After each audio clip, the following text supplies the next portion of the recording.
Penyerangan Mongol ke Baghdad pada tahun 1258 Masehi adalah peristiwa bersejarah yang sangat penting dan traumatis yang menandai berakhirnya zaman keemasan Islam dan mengubah landscape geopolitik dunia selamanya.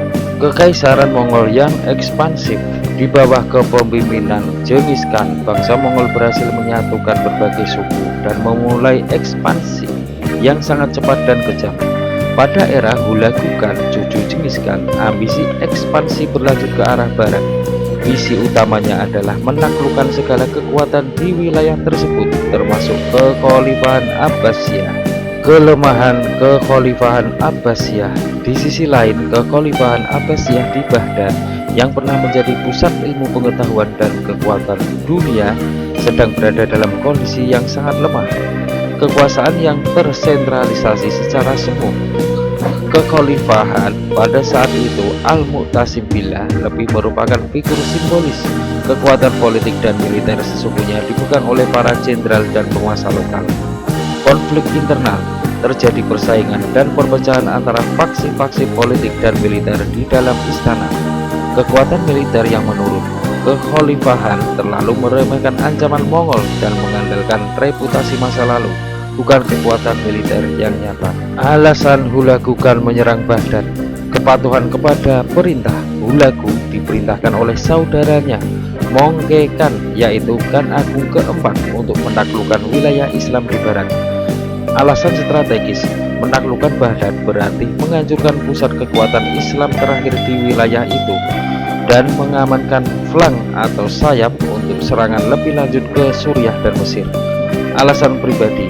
Hulagu dan ibunya serta istri utamanya adalah Kristen Nestorian, mungkin juga dipengaruhi oleh keinginan untuk membebaskan orang-orang Kristen dari pemerintahan Muslim.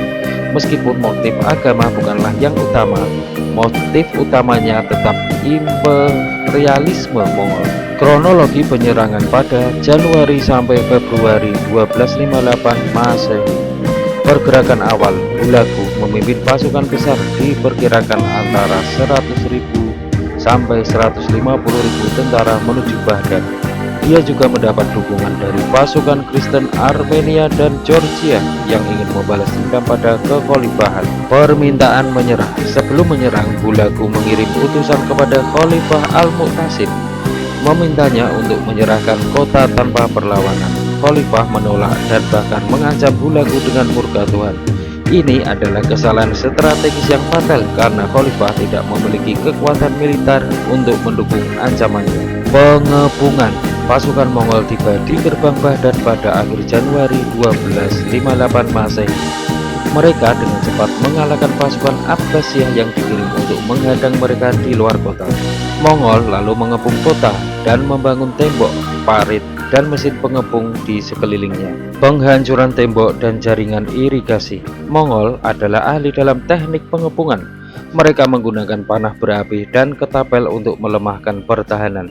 Mereka juga menghancurkan jaringan irigasi di sekeliling kota, menyebabkan banjir yang mempersulit gerakan penduduk Baghdad dan merusak fondasi tembok kota. Jatuhnya Baghdad. Pada 10 Februari 1258 Masehi, tembok pertahanan kota berhasil diterobos. Khalifah Al-Mu'tasim akhirnya menyerah, tetapi sudah terlambat. Pembantaian dan kehancuran. Inilah bagian yang membuat penyerangan ini begitu terkenal dalam sejarah karena tingkat kehancuran dan kekejamannya yang luar biasa. Pembantaian massal. Pasukan Mongol memasuki kota dan melakukan pembantaian selama 40 hari. Perkiraan jumlah korban jiwa sangat bervariasi dari 90.000 hingga 1 juta orang. Sejarawan modern cenderung pada angka yang lebih rendah, sekitar 200.000 sampai 300.000. Tetapi tetap saja jumlah itu sangat masif. Penjarahan sistematis. Kota dijarah habis-habisan. Istana, masjid, perpustakaan, dan rumah-rumah penduduk dibongkar untuk mengambil semua harta benda. Kehancuran perpustakaan agung. Rumah kebijaksanaan. Ini adalah tragedi terbesar bagi peradaban. Mongol menghancurkan Baitul Hikmah, yaitu perpustakaan terhebat di dunia pada masanya. Buku-buku, manuskrip, dan karya ilmu pengetahuan yang tak ternilai harganya dibakar dan dibuang ke sungai Tigris. Konon sungai menjadi hitam karena tinta dari buku-buku yang dibuang dan menjadi merah karena darah para korban. Eksekusi khalifah menurut legenda yang populer, meski akurasinya diperdebatkan, Hulagu memenjarakan khalifah dan memaksanya menyimpan semua emas dan hartanya. Setelah itu, karena orang Mongol punya takhayul untuk tidak menumpahkan darah kerajaan, mereka menggulung khalifah dalam karpet dan menginjak-injaknya hingga tewas. Seluruh keluarganya juga dibunuh, sehingga mengakhiri dinasti Abbasiyah. Dampak dan akibat akhir kekhalifahan Abbasiyah.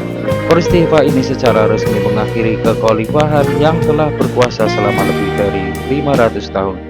Kehancuran pusat peradaban Baghdad yang menjadi pusat ilmu pengetahuan, budaya, dan ekonomi dunia hancur total. Butuh berabad-abad untuk pulih dan tidak pernah kembali ke kejayaannya yang dulu. Perubahan demografi. Pembantaian massal mengakibatnya perubahan populasi dan landscape sosial di Irak untuk waktu yang sangat lama. Perpecahan dunia Islam kehilangan pemimpin simbolisnya atau khalifah dan terfragmentasi, membuka jalan bagi kekuatan lain seperti Mamluk di Mesir untuk bangkit. Perubahan rute perdagangan. Kehancuran Baghdad mengganggu rute perdagangan darat yang pada akhirnya mendorong orang Eropa untuk mencari rute alternatif ke Asia, memicu zaman eksplorasi.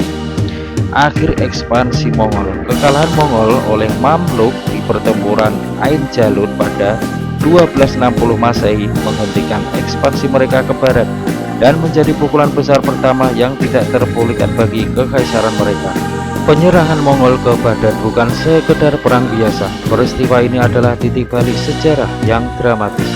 Ia menandai transisi kekuasaan dari dunia Arab Persia ke kekaisaran nomaden Mongol, serta menjadi pukulan telak bagi peradaban Islam yang dampak ekonominya masih terasa di wilayah tersebut hingga hari ini.